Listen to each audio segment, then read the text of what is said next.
ഒരു trend set ചെയ്യപ്പെട്ടിട്ടുണ്ട് അവിടെ. എന്തോ ഒരു ട്രെൻഡ് ഉണ്ട്.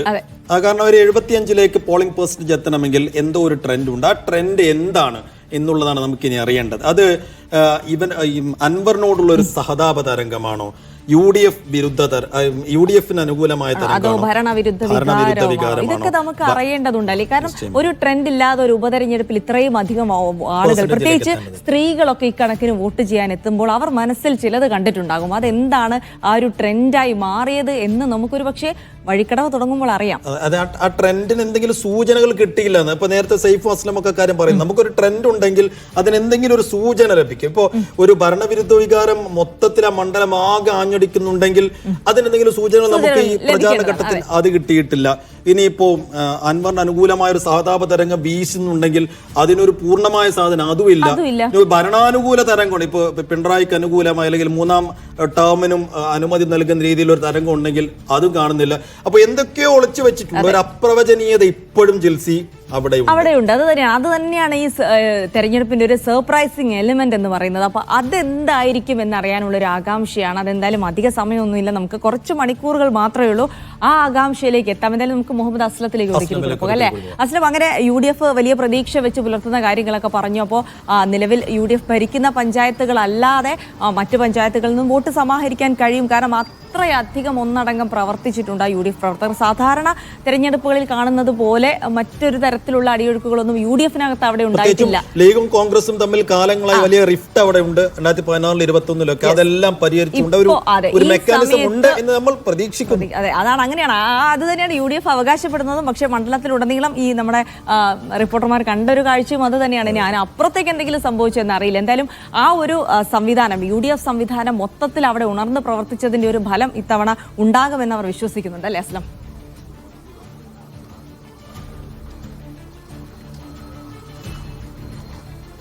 അതാണ് സൈഫുദ്ദീൻ, ജിൽസി പറയാനുള്ളത്. അതായത് ശരിക്കും ആര്യാട് ഷൗക്കത്ത് എന്ന് പറഞ്ഞ സ്ഥാനാർത്ഥിയിലേക്ക് വരുമ്പോൾ ഉയരുന്ന നിരവധി ആശങ്കകളുണ്ടായിരുന്നു. ഒന്ന്, കോൺഗ്രസിനകത്ത് തന്നെ അദ്ദേഹത്തിനെതിരെ അദ്ദേഹത്തോട് അഭിപ്രായ വ്യത്യാസമുള്ള ആൾക്കാരുണ്ടായിരുന്നു.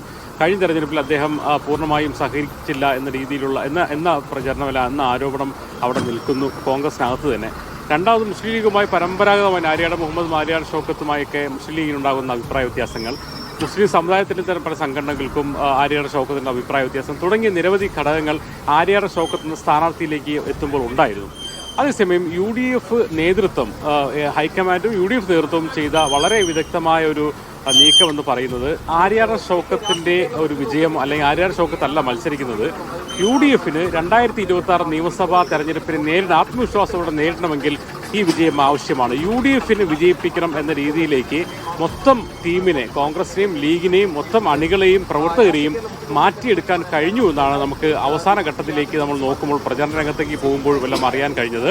ഒരു മുസ്ലിം ലീഗിൻ്റെ സ്ഥാനാർത്ഥി അവിടെ മത്സരിക്കുമ്പോൾ എങ്ങനെയാണോ അതിനേക്കാൾ ഇരട്ടിയായാണ് മുസ്ലിം ലീഗ് നേതാക്കളുടെയും പ്രവർത്തകരുടെയും പ്രവർത്തനം നമുക്ക് കാണാൻ കഴിഞ്ഞത്. കാരണം മുസ്ലിം ലീഗ് എല്ലാ പഞ്ചായത്തുകൾക്കും MLA-മാരെയും സംസ്ഥാന ഭാരവാഹികളെയും പോഷക സംഘടനാ ഭാരവാഹികളെയും ചുമതല കൊടുക്കുന്ന അവർ ഇവിടെ ക്യാമ്പ് ചെയ്തുകൊണ്ട് തന്നെ ഓരോ ദിവസങ്ങളിലെ പ്രവർത്തനങ്ങൾ വിലയിരുത്തുന്നു, നേതൃത്വം കൊടുക്കുന്നു, ഇടയ്ക്കുണ്ടാകുന്ന പ്രശ്നങ്ങളെ നേതൃത്വത്തെ അറിയിക്കുന്നു. ഒരു ഘട്ടത്തിൽ UDF-ന്റെ ഭാഗത്തുള്ള ഫണ്ടിങ് ഒരുപക്ഷെ കുറഞ്ഞ് തോന്നിയ ഘട്ടത്തിൽ അവരുടേതായ പാർട്ടി തന്നെ ഫണ്ടിങ്ങൾ ഉപയോഗിച്ചുകൊണ്ട് വളരെ കൃത്യമായി സ്മൂത്തായി കാര്യങ്ങൾ കൊണ്ടുപോകുന്നു. അങ്ങനെ വലിയ തോതിലുള്ള പ്രവർത്തനം നടന്നു. കോൺഗ്രസ് സംബന്ധിച്ചിടത്തോളം കോൺഗ്രസും ടീം വർക്കിൻ്റെ ഏറ്റവും അസാധ്യമായ ഒരു കാര്യം ചെയ്തു എന്ന് തന്നെ പറയേണ്ടി വരും. കാരണം VD സതീശൻ നേതൃത്വം നൽകുന്ന അതിനുശേഷം വന്ന ആ പുതിയ team, KPC president Sunny Joseph, Shafi Parambil, working പ്രസിഡന്റുമാരെ ഷാഫി പറമ്പിലും APL കുമാറും, അതോടൊപ്പം തന്നെ PC വിഷ്ണു, അത് APL കുമാറിന്റെ ജില്ലയിൽ വരുന്ന ആ വർക്കിംഗ് പ്രസിഡന്റായതിനു ശേഷം അദ്ദേഹത്തിന്റെ ജില്ലയിൽ വരുന്ന ആദ്യ തെരഞ്ഞെടുപ്പ് എന്ന നിലയിൽ അദ്ദേഹത്തിന് തന്നെയായിരുന്നു ചുമതലയും.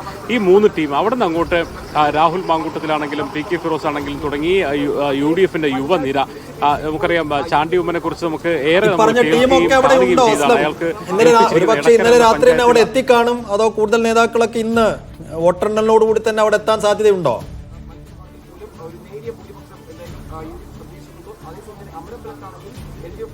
നേതാക്കൾ ആരും തന്നെ ഇവിടെയില്ല. എല്ലാവരും അതത് സ്ഥലങ്ങളിലാണ്.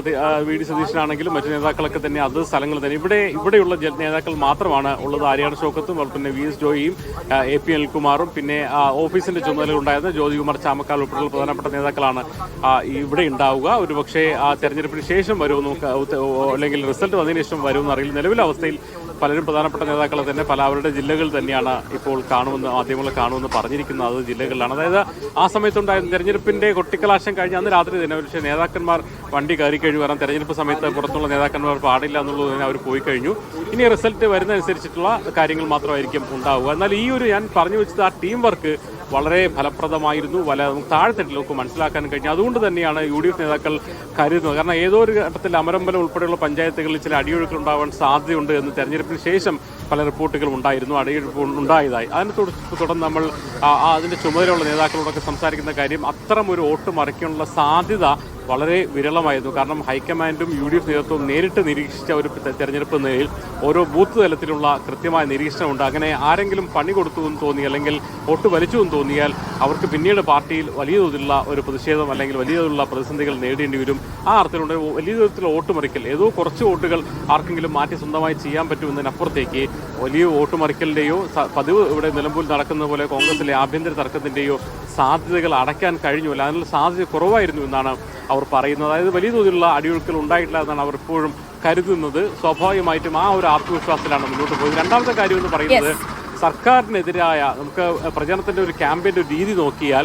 സർക്കാരിനെതിരായ കാര്യങ്ങൾ അത് അത്തരം കാര്യങ്ങൾ UDF ഒരു വട്ടം ഉയർത്തുമ്പോൾ LDF ഉയർത്തിയത് വിവാദങ്ങളായിരുന്നു എന്നുള്ളത് തന്നെ ഒരു LDFന് സർക്കാരിൻ്റെ അല്ലെങ്കിൽ ഭരണ നേട്ടങ്ങൾ പറഞ്ഞുകൊണ്ട് വോട്ട് പിടിക്കാൻ കഴിഞ്ഞില്ല. അങ്ങനെ ക്യാമ്പയിലും ഞങ്ങൾക്ക് മേൽക്കൈ നേടാൻ കഴിഞ്ഞു എന്ന് UDF ക്യാമ്പ് കരുതുന്നു. അതുകൊണ്ട് തന്നെ ഈ ഭരണവിരുദ്ധ വികാരത്തെ മുതലെടുത്തുകൊണ്ടും UDFന്റെ ഐക്യത്തെ മുതലെടുത്തുകൊണ്ടും ഒരു അനുകൂല ട്രെൻഡിലേക്ക് വരാൻ കഴിയുമെന്നുള്ള പ്രതീക്ഷയിൽ തന്നെയാണ് ഇന്നലെ രാത്രി നമ്മൾ നേതാക്കളോട് സംസാരിക്കുമ്പോഴും ആ ഒരു നിലയിൽ തന്നെയാണ് ഇപ്പോഴും നിൽക്കുന്നത്.